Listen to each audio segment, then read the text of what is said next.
Very happy right now to have Recode's Kurt Wagner joining me to talk social media news. Kurt, you are just publishing stories left, right, and center. Hours before we were, just an hour ago, I saw you published a story that Twitter floated the idea of making their direct messaging feature into its own standalone messaging app. Is that right? That is right. Yeah, it's actually an idea that's been pitched internally multiple times, I found out. Most recently was just a couple weeks ago.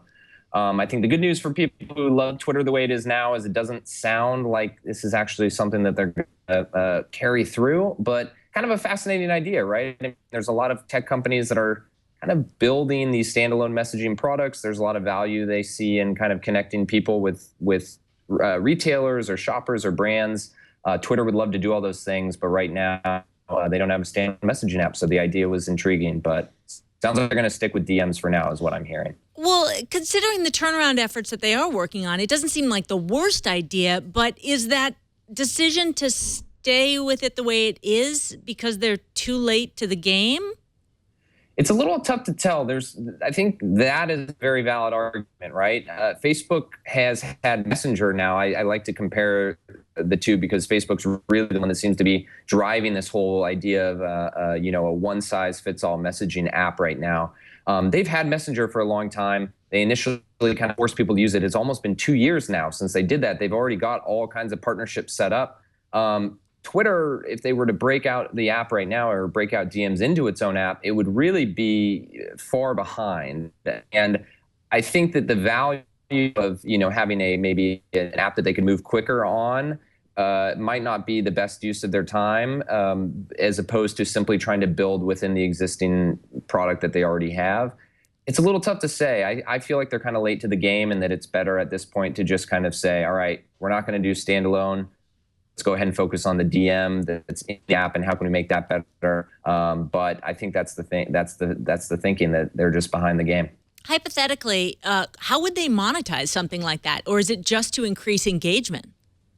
Well, I think the monetization, you could really look at what Facebook's doing, right? Which is essentially letting people connect with retailers. So if you are shopping on Twitter and you want to, chat back and forth with a brand about maybe an order that you placed, you can immediately hop into the DM app if it was a standalone app, or I guess in theory the DM feature they have now, and go back and forth about the order, the sizes, the prices. Messenger is doing things with Uber and Lyft and even airlines so that you can book travel through those apps. You could do the same in theory with Twitter, and then maybe Twitter gets a cut of whatever sales that they drive. So you could see a lot of kind of commerce potential with the idea of connecting customers with the brands that they shop with. But right now, that's just kind of an idea. It hasn't really happened for anybody except for like WeChat over in China. But a lot of folks are trying to bring that here to the United States as well. One part of this that made sense to me was the idea of our public persona now has a messaging app. So, we're different outward-facing people in different social media formats, and Twitter's so much more public because it's public by default. And so I could see an instance for that, but I just don't know if most people see enough of a distinction to make that worth creating a different entity.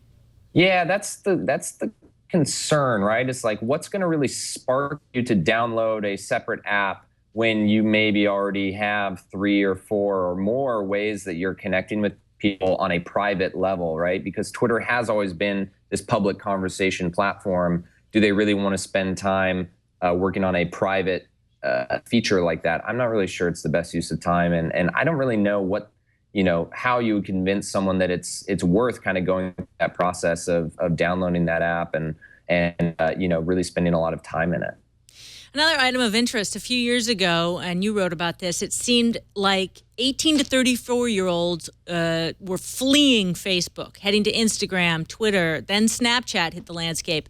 Facebook seemed like it was just a place where teens and 20s were posting mom-friendly pics, communicating with aunts, uncles. But you've just posted that new data seriously contradicts that. Exactly. So we've been sitting around and the narrative has been like, oh, young people don't like Facebook anymore. It's not cool. Their parents are there, their grandparents are there, they're going to all these other services. I think some of that's true, right? I mean, I think Snapchat and Instagram, for example, are increasing in popularity. But some data from ComScore that we got our hands on this morning, I mean, it showed the comparison of the percentage of reach among that age group, 18 to 34, and then the amount of time spent within all these apps. And you can see there on the chart, Facebook is just far and away the most popular app for that age group of any of the social apps. And so kind of just like threw a little cold water on this whole idea that, oh, Facebook's struggling to retain young, users, teens, whatever it may be. Certainly doesn't look like it from that data. And just to quantify, for those of you who are listening and aren't watching, Snapchat has just under 400 minutes of monthly engagement for this age group. Instagram, more like 300. Tumblr, 200. And then Facebook is 11, maybe just shy of 1,100 minutes per month in the 18 to 34. So that really, that kind of deep engagement is something that is absolutely money. Oh, absolutely. I mean, if you're an advertiser and you reach that audience, which is a prime audience, right? I mean, young people, and you see this chart, is there really any question where you want to go spend your money? I mean, I don't think it's any surprise that Facebook's market cap right now is almost, like $340 billion versus like Twitter that's closer to 15 billion. So, this is prime eyeballs for advertisers, and therefore it's prime business for Facebook.